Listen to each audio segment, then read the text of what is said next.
My phone's just dropped. That's not very good.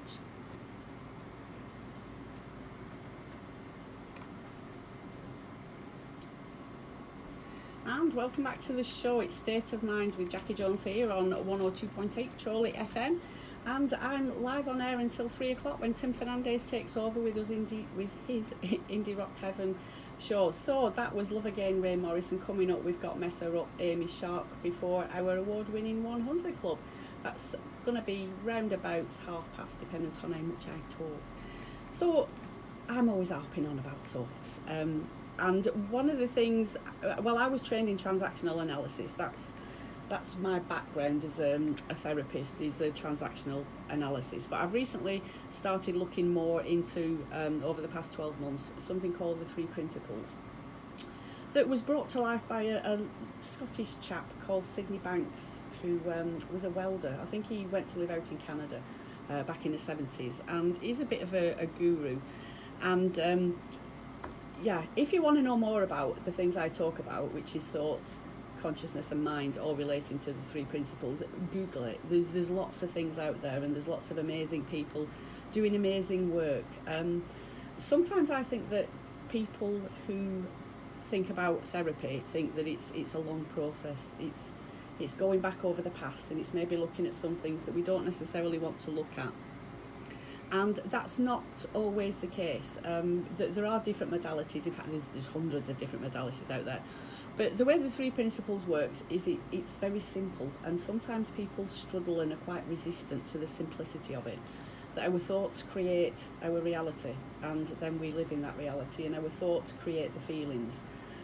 So if we have an event in life that maybe affects us in some way, it might be a breakdown of a relationship or something, we can sometimes think that it's a relationship breakdown that's making us feel a certain way, when the reality is it's our thinking about that breakdown of a relationship that is creating the feelings that we are going through.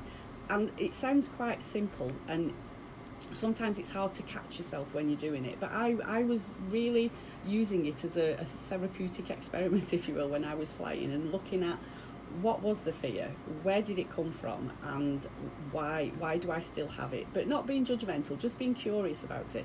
And I kind of worked it back. I flew out to Australia when I was 11, I think I was. And I flew out to Africa. I went to Africa when I was about 17 and lived out in Africa for a while. And it was on the trip back from one of my visits to Africa that this kind of all started to happen. I was young, I was 17, I'd fallen in love with somebody. I didn't really want to leave the country, but because of visas and various things like that, I needed to come home for a period before I could go back again. So on that last flight, I was very emotional, very, very emotional. I had a stopover at Frankfurt, which, not being a regular flyer, I hadn't got a clue what I was doing. I can remember walking around in circles and seeing this same man on a little podium checking my passport, and he'd already done it once, and then I was back in front of him again, and I just got overwhelmed with emotion. But somehow my brain connected that overwhelming emotion with flying. That's the connection it made. So I started to maybe form habits and associated that all these thoughts and feelings and everything were coming from the fact that I was flying, as opposed to the fact that I was young, I was in love, I'd left the person that I'd fallen in love with on the other side of the country, I didn't particularly want to go, all this other stuff that was going on. So yeah, I just connected, and my vision, I use a lot of metaphors when I'm talking with clients, was that my little man in my brain was trying to make some sense out of what was going on for me, and he decided that it's planes and it's flying, that's where it's coming from, so we'll keep away from that and then everything will be fine. But I want to fly.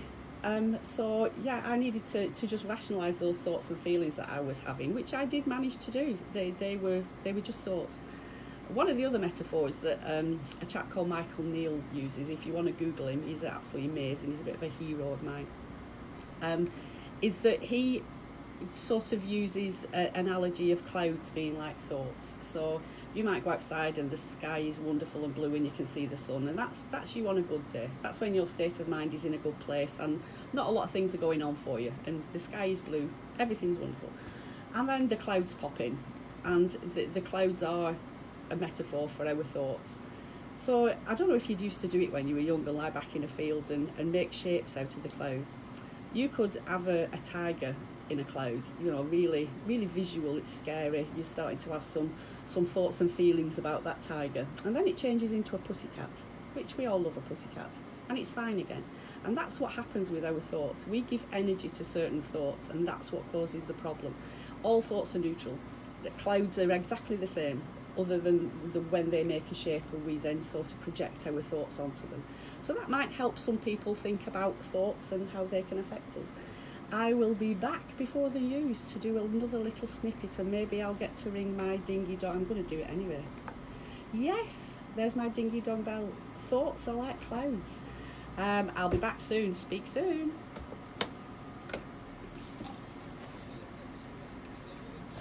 Just make sure everything's up. Hi Thomas, thanks for watching. Hi Sue, hope you're doing okay. Miss you. Need to come and see you and your doggies. So yeah, that's just a little bit about thoughts. Google the 3 principles. There's lots of fantastic YouTube videos out there that explain it probably a lot better than what I do. But I like to keep things simple. That the older I get, the more simple I like things to be. So it just works and it just fits for me, and hopefully it helps people that are actually listening to the show. I shall be back soon.